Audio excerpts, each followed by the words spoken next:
Join us now, Caitlin Terry and Taylor Pannell of Texas Tech softball, the women that represent the Red Raiders here on Big 12 Softball Media Days. Welcome to both of you. Great to see you. I'll start with this question, and I'd love to hear from both of you, at least as far as an answer goes here. But that is, when you are so close to a national championship and you've built something so special, like what do you have to do in the offseason to take that final step so that you can be atop the college softball world? I would say just kind of working as hard as we possibly can. Also, I feel like team chemistry is a big thing too. I think getting to know every player off the field and on the field, I think, is a big thing too. I think just knowing that Texas Tech last year was like inches away from winning it all. I think just knowing that we were just so close last year and just knowing that we just can work to get better each day. And like KT said, just like our chemistry, getting to know one another and just wanting to win for each other. You both have already been in the World Series with your previous schools, and so going to that pinnacle is something that you had experienced other than Tech being in the National Championship Series. What was it about Coach Glasgow, the Texas Tech program, that drew you guys to want to go ahead and, hey, jump ship and join?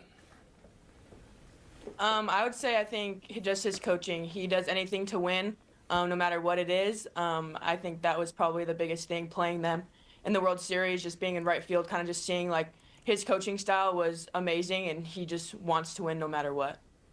I think the same thing. I think the moment we were scouting that game at my previous school and just watching them steal home, I was like, that's insane, but that's also the way I want to play softball. Like, I want to take the high risk, high reward, just being all out, just loving the game of softball. Like Coach Glasgow said, treating the game right, it'll treat you right, taking those big risks and just playing out and just having fun. And a question for both of you. Taylor, what is it like to compete against some of the best pitchers in the country every single day on your team? And then Terry, obviously the same thing. What is it like to compete against these hitters? How does that make both of you better? And overall, just what's that competition like? I think just knowing we can hit anything. I think KT, lefty side, hard rise ball in, I think that gets everyone better. I think we have hard down, we have good changeups, we have obviously Nyjah. I think we have one of the best pitching staffs, if not the best pitching staff in the whole country. And I think just getting the hitters confident enough to just know that we can hit literally anybody, just going into any game, just like Coach said, cocky, confident hitters, and that'll just take us a long way. I would say going against the hitters is definitely a struggle sometimes, just knowing that we scrimmage a lot and they've seen all of us every single time. I think it helps me personally get out of my comfort zone, having to throw them different things in a different sequence. But I think that's the way it gets me better, is that I don't just stay on just a rise ball. Like I have my down ball change up, like I get everything into that. Yeah, both of you do bring a unique perspective because you are transferring in and you're getting to a program that is, as I mentioned, on the doorstep of winning a national championship. So how do the two of you try and make this streamlined and seamlessly integrate your games into a squad to where you feel like, hey, we have collectively gotten better? Yeah, I think we both come with experience. Like you said, we were both in the World Series before. I think last year that was Texas Tech's first time going to the World Series.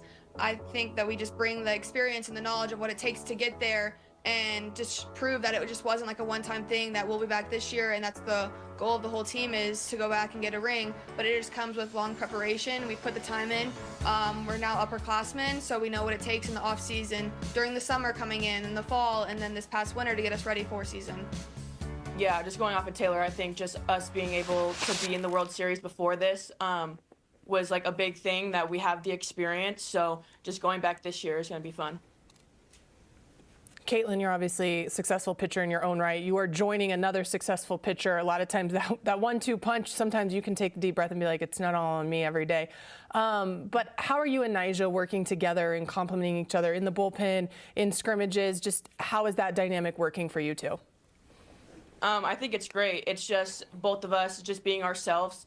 A big reason why I did want to come here is I wanted to have Nyjah's back and work with her and get her knowledge as well as a pitcher. But I think it's just great. Like, we know each other off the field as well. Just having that chemistry between each other is probably the best thing.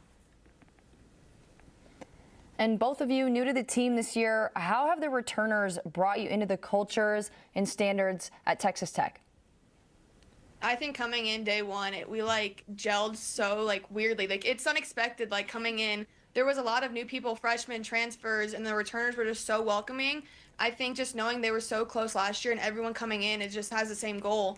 I think we just bonded really over that, and we got to work day one, and now we just go eat as a team. We want to hang out with each other. We don't want to separate when we're not at the field. So it's just really fun, even in the off season and just coming into season. I think it just makes us more excited for season.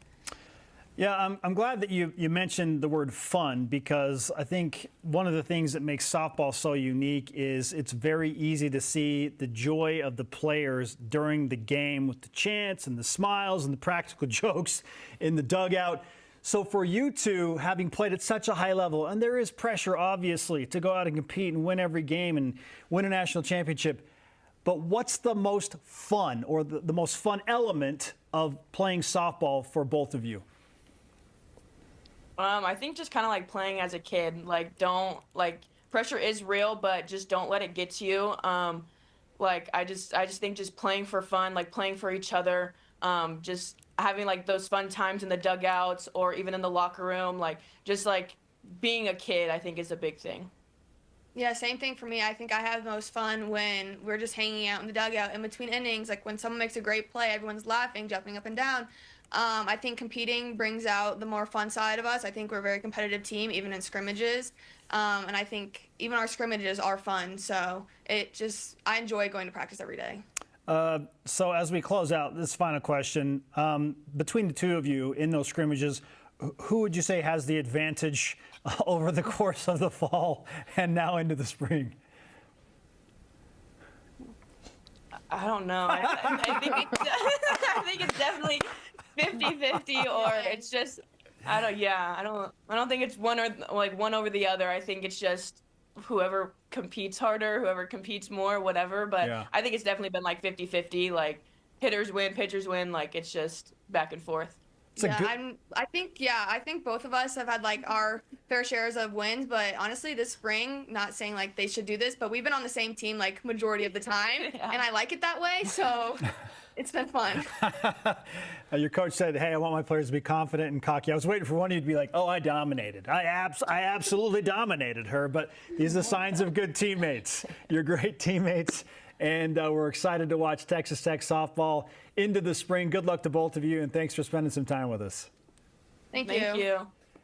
All right, when you bring in those level of transfers, yeah, it's hard not to think, gosh, like we can get to another level. Like this team might be the clear odds-on favorite to go and win. If they're not, who is, Kat? Like if it's not Texas Tech, who has the talent to compete? Is it again OU? Like, who is it? Well, I think you can look, and you have OU. Texas is obviously the reigning national champion, and they lost Mia Scott, but they bring back a lot of returners, and especially in the circle with Tegan Kavan and Reese Atwood behind the plate with her. So there's a number of teams that can compete. Now, when you look at rosters 1 through 12, I don't know that you have as many that can go as deep as Texas Tech can. So it is pretty wild because we talked right there, too. You know, Taylor was an All-American at Tennessee. Terry obviously went to the World Series with UCLA. Yeah. You have Jazzy Burns, who led the Big Ten in home runs from Ohio State. Still, that wasn't even mentioned much today. You have Mia Williams, who was an All-American from Florida that I don't even know if she's in the starting lineup or not for them. So there's a lot of pieces